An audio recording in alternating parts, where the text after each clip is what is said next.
স্বামীর নিথর দেহ নিয়ে দেশে ফিরছেন টনি, যেন তার স্বামীর লাশের দিকে বারবার তাকিয়ে আছেন টনি। তবু যে একটি বারের জন্য চোখ খুলে তাকিয়ে টনিকে দেখছে না তার স্বামী। আমাকে বলাই যে আর কোনো আশা নাই। হ্যাঁ ভিউয়ার্স, ব্যাংকক থেকে একাই স্বামীর লাশ নিয়ে আসছেন টনি। বিষয়টি নিশ্চিত করেছেন টনি নিজেই। নিথর দেহটির দিকে তাকিয়ে টনি লিখলেন, সেম ফ্লাইটে আমরা দুজন, কিন্তু আমি সিটে বসে আর তুমি। ছেড়ে যখন চলে যাবা এত মায়া কেন করলে? কেন এতটা ভালোবাসলে আমায়? করবেন আমার হাজবেন্ডের জন্য দোয়া করবেন।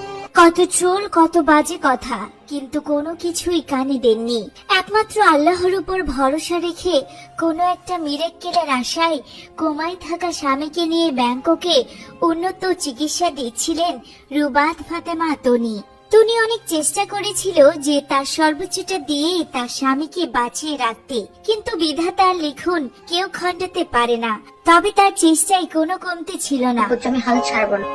চলে গেলেন শেষে। কতজন কত ট্রোল করতো টনিকে নিয়ে। বয়স্ক লোককে বিয়ে করেছে বলে, বিয়ে করেছে, সংসার করেছে, বাচ্চাও আছে তাদের, তাও এই সমাজ মেয়েটিকে এক বিন্দু ছাড় দেয়নি।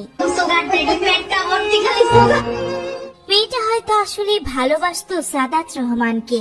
আল্লাহ চেয়েছিল তাই হয়তো বয়স্ক লোকটা তার কপালে এসেছে। অথচ তাকে নিয়ে কতজন কত নোংরা নোংরা মন্তব্য করেছেন।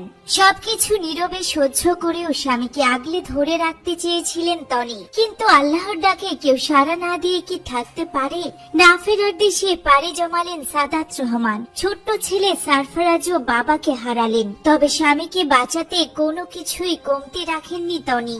নিজের গয়না থেকে শুরু করে ব্যবসা বাণিজ্যের সব টাকা স্বামীকে সুস্থ করতে দিয়ে দিয়েছিলেন।